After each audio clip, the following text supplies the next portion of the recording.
नमस्कार दोस्तों, मैं doctor Rajesh Sharma, osteopath and physiotherapist. आज फिर आप सभी का अपने यूट्यूब चैनल में एक बार फिर से स्वागत करता हूं।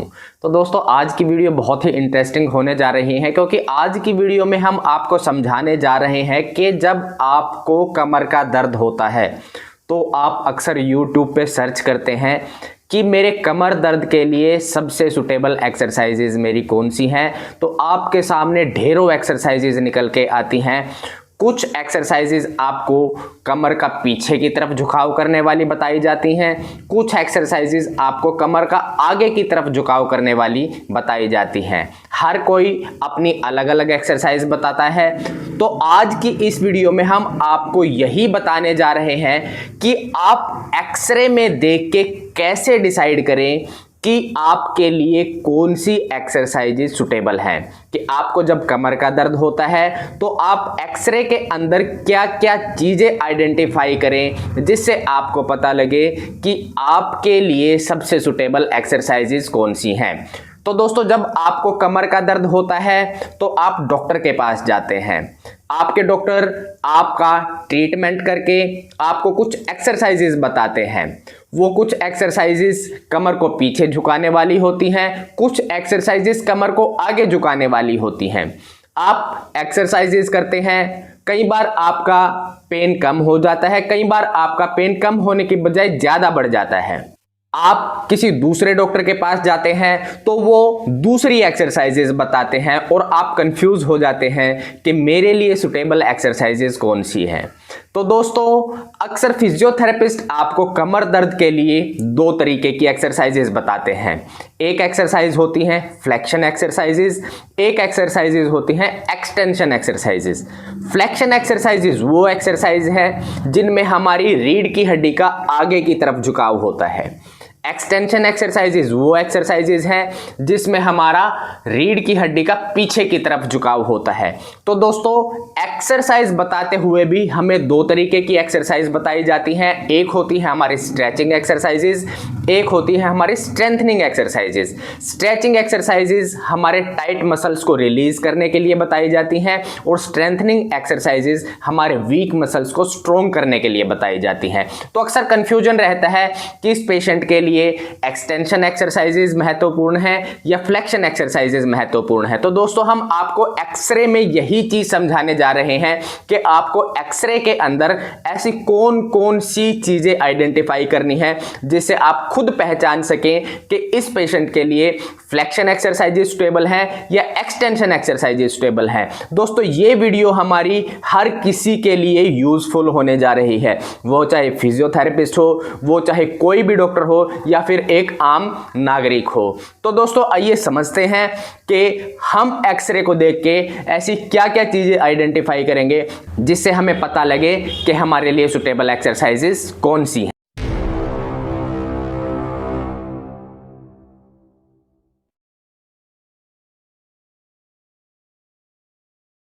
दोस्तों, मैं आपको इस वीडियो में दो एक्सरे दिखाने जा रहा हूं। एक एक्सरे है हमारा फ्लैट लंबर स्पाइन का, जिसमें हमारी सैक्रम का बेस पोस्टीरियर है, और दूसरा एक्सरे हम आपको दिखाने जा रहे हैं जिसमें हमारा लंबर लॉर्डोसिस बढ़ा होता है और हमारा सैक्रल बेस एंटीरियरली होता है। तो दोस्तों, ये हमारी लंबोसैक्रल स्पाइन का एक्सरे है, ये हमारा एपी व्यू है और ये हमारा लेटरल व्यू है। तो जब हम एक्सरसाइज के लिए देखने जाएंगे तो हम डायरेक्ट लेटरल व्यू के ऊपर जाएंगे। तो दोस्तों, हमारी लंबर स्पाइन में नॉर्मली एक कर्व होती है जिसको हम लॉर्डोसिस कहते हैं। तो बैक पेन के पेशेंट्स के अंदर या तो हमारा लंबर लॉर्डोसिस रिड्यूस्ड मिलता है जिसको हम फ्लैट बैक कहते हैं, या फिर हमारा लंबर लॉर्डोसिस बढ़ा हुआ मिलता है जिसको हम हाइपर लॉर्डोसिस कहते हैं।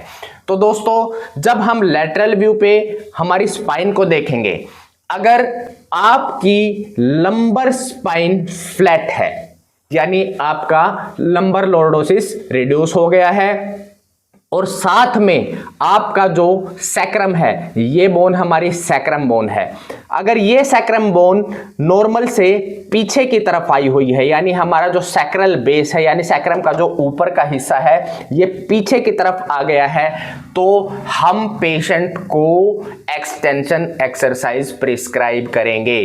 क्योंकि दोस्तों, पेशेंट जब फ्लेक्शन एक्सरसाइज अगर इस कंडीशन में करता है, तो जब हम रीढ़ की हड्डी को आगे की तरफ झुकाते हैं तो हमारा सैक्रल बेस और पीछे की तरफ जाता है और हमारी लंबर स्पाइन और ज्यादा फ्लेक्शन में जाती है, यानी उसकी फ्लैटनिंग और ज्यादा बढ़ती है।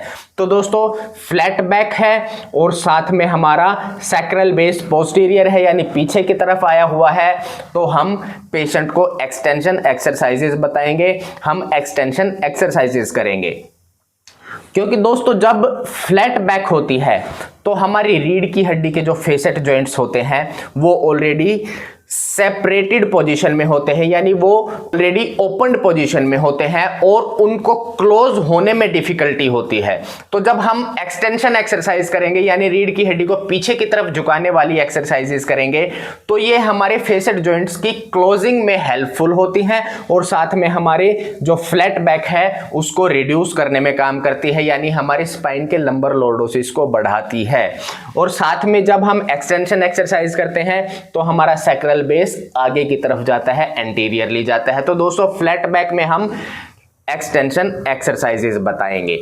तो दोस्तों इसके बाद आती है हमारी हाइपर लॉर्डोटिक स्पाइन, यानी जब हमारा लंबर लॉर्डोसिस बढ़ा हुआ होता है। तो दोस्तों जब हम एक्सरे पे लेटरल व्यू में देखेंगे तो जब हमें लगता है कि हमारा लंबर लॉर्डोसिस यानी हमारी जो लंबर स्पाइन की कर्व है वो बहुत ज़्यादा बड़ी हुई है, नॉर्मल से ज़्यादा बड़ी हुई है, और हमारा सैक्रम का बेस आगे की तरफ झुका हुआ है, एंटीरियरली झुका हुआ है, तो इस कंडीशन में हम पेशेंट को फ्लेक्शन एक्सरसाइजेस बताएंगे। क्योंकि दोस्तों जब हमारी स्पाइन का लंबर लॉर्डोसिस बढ़ता है तो हमारी स्पाइन ऑलरेडी एक्सटेंडेड होती है, हमारी लंबर स्पाइन ऑलरेडी एक्सटेंडेड होती है और हमारे जो फेसेट जॉइंट्स होते हैं, हमारी रीढ़ की हड्डी के लंबर स्पाइन के जो छोटे छोटे फेसेट जॉइंट्स होते हैं वो ऑलरेडी क्लोज पोजीशन में यानी अप्रोक्सीमेटेड पोजीशन में होते हैं, और उस कंडीशन में हम पेशेंट को एक्सटेंशन एक्सरसाइजेस बताते हैं तो पेशेंट की प्रॉब्लम और ज्यादा बढ़ेगी, पेशेंट का पेन और ज्यादा बढ़ेगा।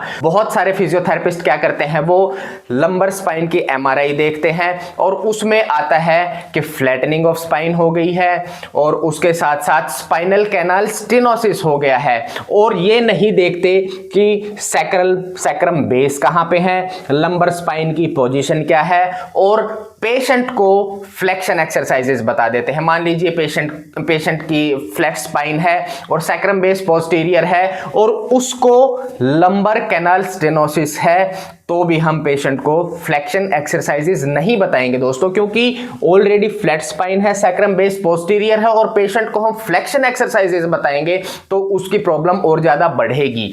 तो इस कंडीशन में हम पेशेंट को एक्सटेंशन एक्सरसाइजेस बताएंगे। तो हमें सिर्फ एमआरआई के बेसिस पे पेशेंट को एक्सरसाइज प्रिस्क्राइब नहीं करनी है, चाहे पेशेंट को स्पाइनल कैनाल स्टेनोसिस भी है और पेशेंट की फ्लैट बैक है, सैक्रम बेस पोस्टीरियर है, तो पेशेंट को हम एक्सटेंशन एक्सरसाइजेस ही बताएंगे। मोस्ट कॉमनली फिजियोथेरेपिस्ट क्या करते हैं, लंबर स्पाइन कैनाल स्टेनोसिस देख लेते हैं और पेशेंट को फ्लेक्शन एक्सरसाइजेस बताना शुरू कर देते हैं, और उस पेशेंट की फ्लैट बैक होती है और उसकी सैक्रम पोस्टीरियरली होती है यानी काउंटर न्यूटेटेड होती है, और उस पेशेंट को वो फ्लेक्शन एक्सरसाइजेस बता के उसकी कंडीशन को और ज्यादा वर्स्ट कर देते हैं। तो दोस्तों हमें एक्सरे के अंदर ये चीजें जरूर आइडेंटिफाई करनी है। अगर पेशेंट को फ्लैट बैक है, सैक्रम बेस पोस्टीरियर है, चाहे उसको लंबर कैनाल स्टेनोसिस भी है, तो उसके बावजूद भी हम पेशेंट को एक्सटेंशन एक्सरसाइजेस ही बताएंगे। अगर पेशेंट को लंबर लॉर्डोसिस बढ़ा हुआ है यानी कि लंबर स्पाइन की जो हमारी कर्व है वो बढ़ी हुई है और उसका सैक्रल बेस एंटीरियरली गया हुआ है, तो उस कंडीशन में ही हम पेशेंट को फ्लेक्शन एक्सरसाइजेस बताएंगे। तो दोस्तों ये कुछ चीजें हैं, ये कुछ छोटे छोटे पॉइंट्स हैं जो हमें एक्सरे के अंदर आइडेंटिफाई करने हैं एक्सरसाइज प्रिस्क्राइब करते हुए। तो दोस्तों आशा करता हूं कि आप आगे एक्सरसाइज प्रिस्क्राइब करने में कभी भी कोई गलती नहीं करेंगे। ये चीजें आइडेंटिफाई करके ही पेशेंट को आप एक्सरसाइज प्रिस्क्राइब करेंगे। इसके साथ साथ हमें और भी बहुत सारी चीजें देखनी होती है, सिर्फ हम एक्सरे देख के ही पेशेंट को एग्जैक्ट एक्सरसाइजेज नहीं बता सकते कि आपके लिए बिल्कुल यही एक्सरसाइज सुटेबल रहेंगी। उसके लिए हमें स्पाइन की असेसमेंट करनी पड़ती है, क्योंकि कई बार हमारे जो एक्सरे हैं वो क्लिनिकली कोरिलेट नहीं कर पाते हैं।